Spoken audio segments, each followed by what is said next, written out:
우리가 지난주 중보기도에 대한 말씀을 함께 살펴보았습니다. 한 주간 여러분 어떻게 다른 분들을 위해서 또 여러분들이 기도에 힘쓰는 그런 시간들이 되었습니까? 우리가 누구를 위해서 기도한다고 하는 것은 저는 성도들한테 있어서 노동이라고 생각해요. 힘든 일이라고 생각합니다. 아주 고된 일이에요. 그럼 기도가 그렇게 어려운 일인가요? 라고 질문을 할 수가 있겠습니다. 기도는 어렵고도 쉬운 일입니다. 우리가 기도가 뭐냐라고 말할 때에 기도를 마치 우리가 호흡하듯이 숨을 쉬듯이 그렇게 하나님과 또 대화하듯이 일상 속에서 늘 하나님과 교통하는 그런 것이기 때문에 쉬울 수가 있어요. 그러나 또 한편으로는 기도는 우리 죄인인 우리가 정말 전능하신 하나님 앞에서 또 우리 모든 마음 중심을 감찰하시는 그 하나님께 기도하는 것이기 때문에 어려운 겁니다. 또한 기도는 단순히 그냥 내가 원하는 소원을 쏟아놓는 것이 아니라 하나님의 뜻, 나를 향하신 하나님의 뜻이 무엇인지를 구하는 것이기 때문에 또한 어려운 거예요. 기도는 그냥 한번 해버리면 되는 것이 아니라 즉시 응답이 되지 않아도 쉬지 않고 끊임없이 기도하는 것이기 때문에 어려운 거예요. 더군다나 나를 위한 기도가 아니라 남을 위한 기도, 다른 사람을 위한, 이웃을 위한 기도, 그 중보 기도는 더 어렵습니다. 다른 사람의 마음을 헤아려야 되고요, 그 입장에 서서 하나님 앞에 소원을 아려야 되고요, 그것도 마음을 담아서 내 문제도 아닌데 내 일처럼 하나님께 부르짖는 것이 어찌 쉽겠습니까? 그런데 사도 바울은 교회를 위해서, 성도를 위해서 생각날 때마다, 기도할 때마다 그렇게 하나님 앞에 감사하면서 기도하는 그런 모습을 보면서 목회자로서 저는 저런 마음을 가져야 되는데, 나도 저렇게 기도해야 되는데 하면서 늘 도전을 받습니다. 오늘 본문 말씀도 계속해서 사도 바울은 이 골로새 성도들한테 이렇게 그들에게 하나님이 어떤 분이신지, 우리 주님이 어떤 분이신지를 가르치고 있는데요, 모르는 사람들한테, 불신자들한테 말하는 것이 아니라 하나님을 알고 있는 성도들한테 이런 이야기를 또 하잖아요. 아주 기초적인 그런 성경의 이야기들을요. 그것은 그들이 이미 알고 있지만은 이 하나님을 아는 것에 더욱더 깊이 자라가기를, 더 많이 자라가기를 원하는 그런 마음 때문에 이런 말씀을 하고 있는 것입니다. 그래서 우리도 오늘 우리 주님께서 행하신 위대한 일을 함께 살펴보면서 이미 내가 알고 있었던 그런 분들은 좀 더 깊이 깨달아 아는 그런 시간이 되고, 미처 몰랐다고 한다면 오늘 이것을 깨닫고 감사하는 시간이 되고, 또 우리가 함께 이 깨달은 진리대로 살아내는 그런 은혜가 있기를 원합니다. 주님께서 행하신 위대한 일, 많은 일들이 있겠지만은 여러분들은 어떠한 일이 가장 위대한 일이라고 생각하세요? 어떤 일이 우리 주님이 가장 위대한 일이라고 생각하십니까? 저는 저를 구원하는 일, 나를 구원한 그 일이 위대한 일 중에서 가장 위대한 일이라고 저는 생각을 합니다. 왜요?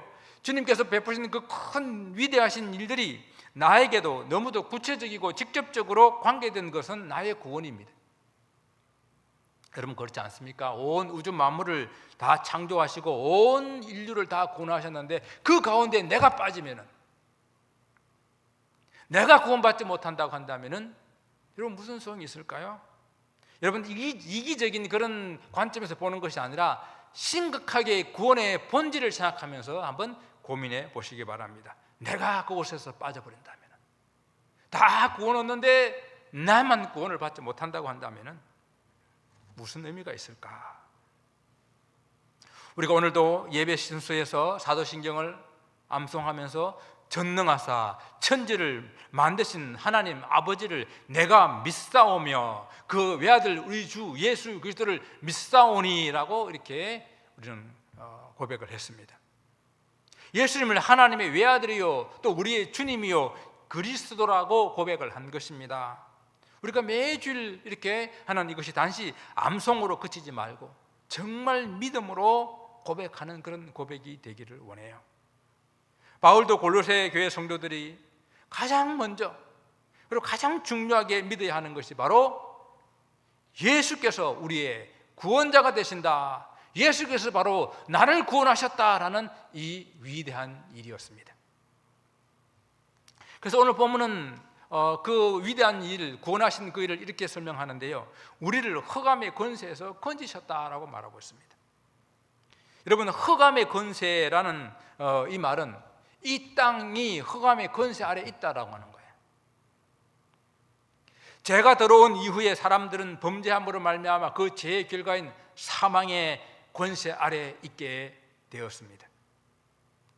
로마서에서는 이 상황을 잘 설명하고 있는데, 모든 사람이 다 죄를 범하였기 때문에 하나님의 영광 이루지 못하고, 모든 사람이 다 죄를 범하였기 때문에 그 삭은 사망이다, 이렇게 선언하고 있습니다. 이런 흑암의 권세에서 사망에 얽매여 있는 백성들을 건져내시기 위해서 빛으로, 생명으로 우리 주님께서 오셨습니다. 빛으로 오셔서 어둠 가운데 있는, 흑암 가운데 있는 사람들에게 생명의 빛을 비춰주시고 진리 가운데 인도하시며 그들 가운데 참 생명을 주셨습니다. 그래서 주님께서는 내가 곧 길이요 진리요 생명이다 라고 말씀하신 거예요. 두 번째는 하나님께서 우리를 흑암의 권세 아래에 있는 우리를 빛인 참된 생명의 빛인 예수 그리스도를 통해서 건져내실 뿐만 아니라 우리를 그 아들의 나라로, 그 사랑하시는 하나님의 아들의 나라로 우리를 옮기셨다라고 말씀하고 있습니다. 여러분, 옮겼다고 하는 것은 쉬운 말이에요. 어떤 장소에서 다른 장소로, 다른 처소로 옮겨가는 걸 말하는 거예요.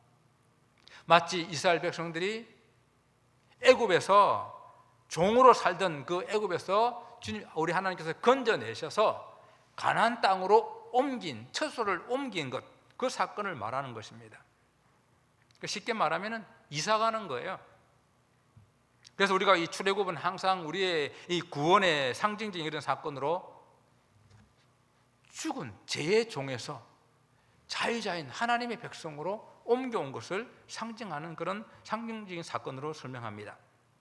이 애굽과 이 흑암의 권세가 이런 점에서 공통점을 가지고 있는데, 바로 사람들을 죄의 종으로 살게 하는 권세입니다. 사람들은 죄의 종이 되어서 그런 죄의 권세에 매여 살게 되는데, 그것의 최종적인 결론은 사망, 곧 죽음이잖아요. 그 사람들은 이 죽음이라는 이 무기를 붙들려서 늘 우리를 자기들의 권세 아래 이끌어는 그런 흑암의 권세하에 묶여 있었던 것입니다.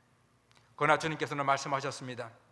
내가 진실로 진실로 너에게 이르노니 내 말을 듣고 또 나 보내신 이를 믿는 자는 영생을 얻었고 심판에 이르지 아니하나니 사망에서 생명으로 옮겼느니라. 완료 형태를 쓰고 있죠. 옮겼느니라. 우리가 예수를 믿고 하나님의 자녀가 되었다고 하는 것은 이렇게 실제적으로 그 우리의 거할 처소가 흑암의 권세에서 하나님의 나라로 옮겼다라고 하는 이 놀라운 사건을 말하는 것입니다. 더 이상 죄의 권세가 주장하지 못하는 하나님의 권세의 처소로 옮겼다라는 것입니다. 그런데 우리가 하나님께서 우리의 처소를 옮겼다라고 하는 것은 우리가 살고 있는 지금 현재 이 땅의 처소가 아니라 우리가 장차 들어갈 처소, 우리의 본향, 우리의 소속, 우리의 주소가 바뀌었다라는 것이죠. 이야기는 다르게 바로 이렇게 뒤집어서 말하게 되면은 우리는 그 주소는 옮겨졌지만은 우리 육신은 여전히 이 땅에 남아 있다라는 이야기입니다. 그래서 구원받은 성도들이 살고 있는 이 세상은 여전히 흑암의 권세가 있는 것입니다. 그래서 성도들에게는 이 흑암의 권세가 있는 이 세상 안에 살지만은 이 세상에 속하지 말아야 되는 영적 전쟁 상태에 있는 그런 모습이다. 그것이 우리의 현재의 모습입니다. 그런데 이 흑암의 권세, 여러분 흑암의 권세 하게 되면은 좀 이렇게 이런 생각이 들잖아요. 어둡고 무서운 그런 세력들이 우글거리는 그런 지하의 세계 같은 그런 모습 좀 이렇게 연상되지 않습니까? 우리가 이 흑암의 권세를 말할 때 이렇게 어둠과 빛의 세계가 분명하게 구분되듯이 구분되면 얼마나 좋겠어요. 실제로 골로새 성도들이 살았던 그런 세계도 그렇지 않았거든요. 로마의 문명이 발달되어서 사람들이 살기 좋은 그런 시대가 지금 골로새 사람들이 살고 있던 그런 시대입니다. 낡은 그런 문명이 로마의 문명으로 싹 바뀌어서 너무 살기 좋은 그런 모습으로 바뀌었다라고 하는 거예요. 그러나 그 새로운 문명은 사람들로 하여금 더 이상 이제는 하나님이 아닌 물질을 최고의 가치로 살게 했고, 출세나 성공을 그들의 인생의 목적으로 삼게 했고, 그리고 그것을 이루기 위해서는 다른 사람들을 짓밟고 그 자리에 올라가기 위해서 분쟁하고 다투고 싸우고 경쟁하는 그런 세상으로 만들었어요. 또한 로마 황제를 주로 고백해야 되고, 로마의 모든 체계에 순응해야 되고, 그 체제에 속박하여 살아가는 그런 삶을 살게 했어요. 그래서 바울은 그 골로새 성도들이 살아가고 있는 그런 문명 속에 살아가고 있는 그 사람들을 하나님이 아닌 세상이 주는 즐거움과 행복과 세상 권세 아래 있는 이 삶을 바라보면서 그것이 바로 흑암의 권세 아래 있는 삶이다라고 말한 거예요.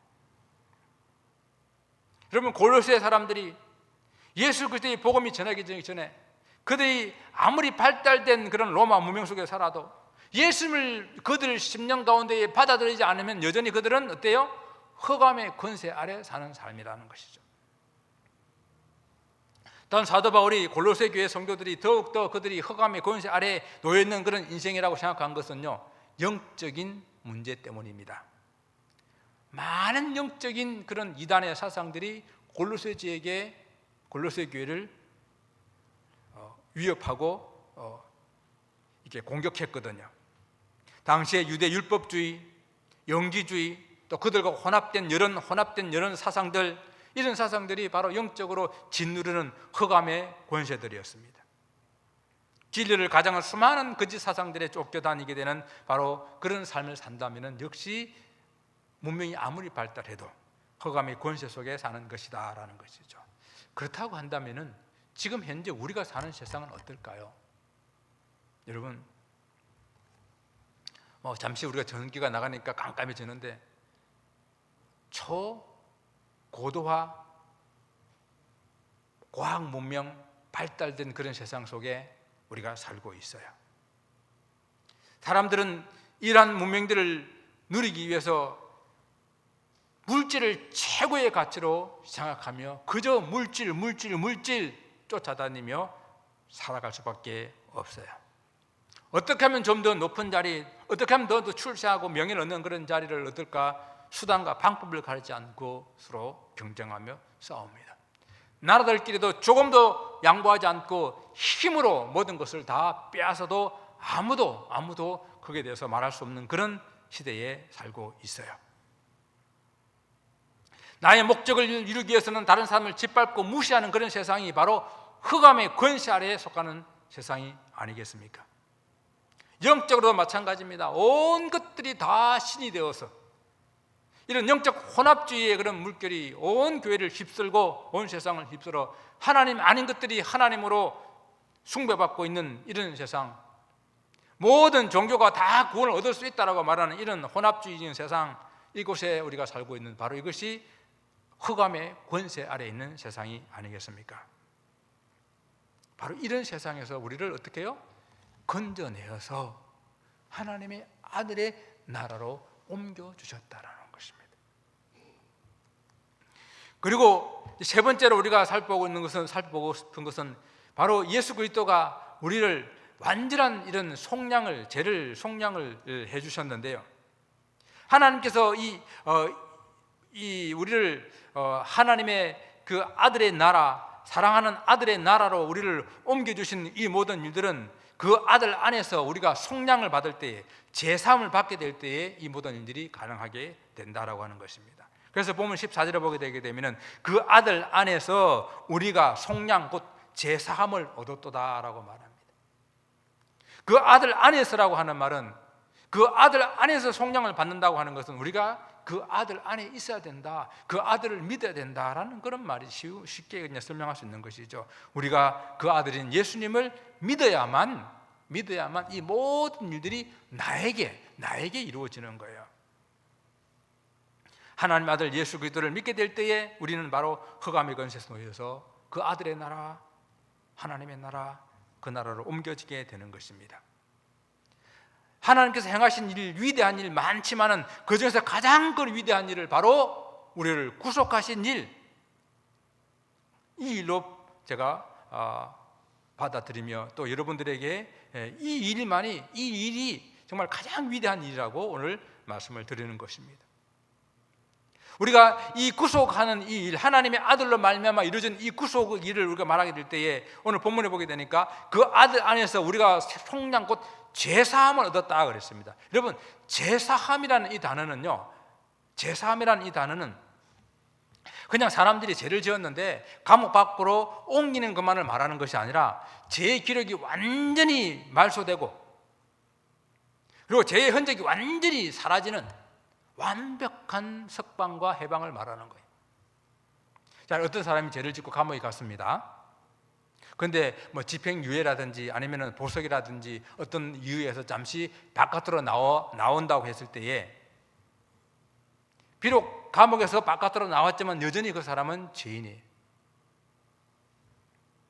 그 사람은 여전히 마음속에 죄책감을 가지고 삽니다. 그리고 이 사람은 어디 가서 취직을 하려거나 어떤 걸 하려고 해도 잘 할 수가 없는 그런 상황입니다. 성경에서 말하는 죄의 용서라고 하는 죄사함이라고 하는 것은 이런 형태가 아니라 죄를 지은 그 행위에서부터 그 마음속에 있는 모든 죄책감까지 모든 것을 완전히 해결해 주시는 완전한 죄사함, 이런 의미에서의 죄로부터 완전한 해방, 석방을 말하는 것이 죄사함이에요. 여러분, 어떻게 이런 죄로부터 해방되고 완전한 석방이 가능할까요? 그것은 바로 죄의 값을 완전히 갚을 때입니다. 그래서 그것이 바로 속량이라고 말하는 거예요. 속량.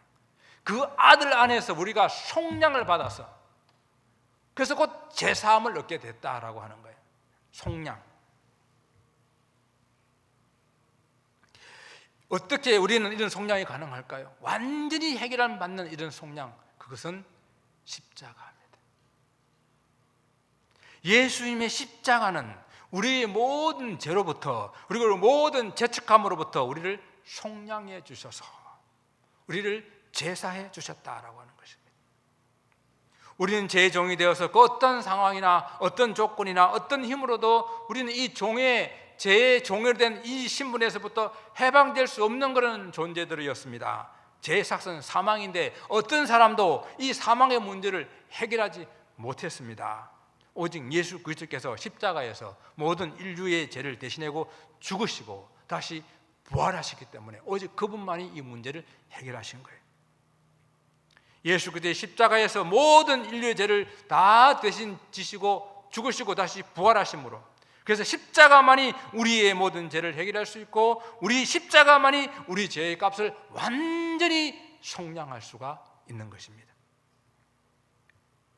여러분, 우리가 흑암의 권세 아래에 있을 때에, 죄와 사망의 권세 아래에 있었던 바로 이런 시대 때에 그 권세로부터 하나님 나라로 옮기는 것이 그냥 되는 것이 아니라 그 죄의 값을 다 해결해야만, 그 사망의 값을 다 지불해야만 된다는데 그 사망의 값이 얼마나 될까요? 여러분, 우리가 사람의 생명을, 목숨을 돈으로 환산할 수 없잖아요, 그죠? 그런데 우리 영원한 생명은 얼마에 대하면, 얼마를 지불하면 그것을 갚을 수 있을까요? 이 육신의 생명도 돈으로 환산할 수가 없는데 이 영원한 생명은 얼마를 지불해야 이것을 다 갚을 수가 있겠습니까? 여러분, 미국 사시면서 뭐가 제일 힘들어요? 저는 페이먼이에요. 저는 페이먼이 제일 힘듭니다. 내야 될 게 먹을 게 많은지 한 달이 다 갚으면 끝난다 그러면 좋겠는데 한 달 지나면 또 한 달, 또 한 달 계속 다가옵니다. 그래서 누가 평생 이 페이먼만 좀 해결해 준다 그러면은 너무너무 좋겠어요. 저 같은 마음들 많죠? 그런데 지금 페이먼뿐만 아니라 내가 앞으로 만들 페이먼까지 다 해결해 준다 그러면은 어째 그런 일이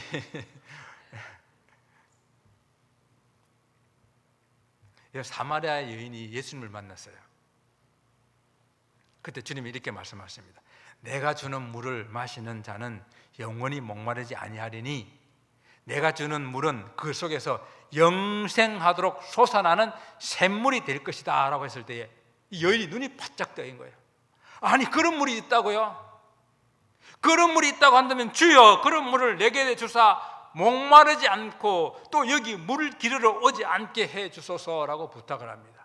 이 여인에게 있어서는 먹어도 또 목마르고 또 목이 말라서 물을 기르러 가는데 사람들이 눈이 없는 한낮 정오에 12시에 중동은 12시에 다 사람들이 잠을 자거든요. 낮잠을요. 너무 더워서 그 시간에 아무도 없는 그곳에 물을 기르러 오는 이것이 바로 우리가 또 내고 또 내고 또 내야 되는 페이먼 같은 거예요. 아니 그걸 해결해 준다고 하니까 그걸 해결해 준다니까 그런 물이 있으면 주님 나를 좀 마시게 해주세요. 다시 이 물길로 오지 않도록 해주세요 라고 말하잖아요. 우리에게 목마르지도 아니하고 영원히 속에서 솟아나는 샘물이 필요해요. 주님께서 우리에게 말씀하셨어요. 나를 믿는 자는 성경의 이름같이 그 배에서 생수의 강이 흘러나리라. 우리의 죄를 완전히 해결하고 영원히 해결할 완전한 속량이 필요한데 바로 그것이 십자가입니다. 십자가는 우리의 죄를 완전히 영원히 해결하고 우리를 죄로부터 완전히 석방할 놀란 능력이요 위대한 일이었습니다. 그래서 주님께서 이루시는 가장 위대한 일은 바로 십자가로 나를 구원한 이 사건이에요. 그리고 이것이 나와 상관이 있으려고 하면 어떻게 해야 되겠습니까? 내가 예수를 믿어야 되는 거예요. 내가. 그렇게 될 때에 이 주님의 십자가는 나의 십자가가 됩니다. 주님의 그 부활은 나의 부활이 됩니다. 주님의 그 생명이 곧 나의 영원한 생명이 되는 것입니다. 그럼 사람들은 질문할 수 있어요. 아니 예수님이 도대체 누구길래 그가 어떤 사람이길래 이런 완전한 속량을 이룰 수 있단 말인가? 그분이 신이라도 된단 말입니까? 라고 질문하겠습니다. 그러면 그들이 질문하고 그들이 답을 알고 있어요. 그분이 신이기 때문에 오직 사람으로는 이런 일이 불가능하고 오직 하나님만이 이런 일을 가능하기 때문에 그렇습니다. 예수 그리스도는 하나님이십니다. 그래서 이것이 가능한 거예요. 성경에 나오는 유대인은 지금 살아가는 유대인이나 이 세상에 있는 많은 사람들이 문제가 무엇인가 하면은 이 예수님을 하나님의 아들로 믿지 못하기 때문에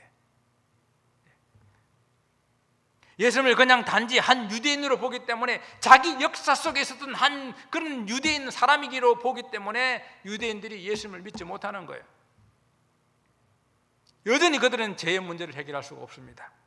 바울은 예수 그리스도의 이 십자가가 왜 모든 사람의 죄를 속량할 수 있는지 그것이 능력이 있는 것인지를 오늘 설명하면서 이렇게 말합니다. 그는 어떤 분이신가? 그는 보이지 않는 하나님의 형상이다 라고 말합니다. 여러분 하나님을 보셨습니까? 하나님 보실 수가 없어요. 하나님은 우리가 볼 수 있는 그런 존재가 아니십니다. 그는 살과 뼈가 없는 순수한 영이시기 때문에 사람이 가까이 할 수도 없는 빛 가운데 거하시는 분이십니다. 그런데 그 하나님께서 당신의 모습을 나타내기 위해서 당신의 아들 독생자 예수 그리스도를 이 땅에 보내주신 거예요. 하나님이 사람의 모양을 입고 이 땅에 오셔서 하나님이 어떤 분이신지를 우리에게 나타내 보여주셨습니다. 예수님은 사람의 모양을 입고 오셨지만 그분이 바로 하나님의 형상이다 그랬어요. 여러분 이 형상이라는 이 말은 닮은 꼴이다, 하나님의 이미지다라는 이런 뜻이에요. 그러니까 그 모습이 하나님과 똑같다는 것이 아니라 하나님의 그 하나님의 속성을 그대로 가지고 이 땅에 오셔서 우리에게 하나님이 어떤 분이신지를 나타내 보여주신 분이 바로 예수 그리스도이십니다. 그래서 주님께서 말합니다. 나를 본 자는 아버지를 보았고 나를 본 자는 예수님을 본 자는 하나님을 보았다라고 말하는 거예요. 사람의 모양을 입으셨지만은 하나님의 사랑과 인내와 온유와 완전하심과 거룩하심을 그 속에 다 담고 오셔서 하나님이 이런 분이다라고 우리에게 보여주신 그분이 바로 예수님. 그래서 그분은 보이지 않는 하나님의 형상입니다. 그분은 모든 피조물보다 먼저 나셨다고 말합니다. 하나님께서 천지 만물을 창조하신 걸 믿으시죠? 예, 그 모든 피조물보다 주님께서 먼저 나셨다라고 하는 거예요.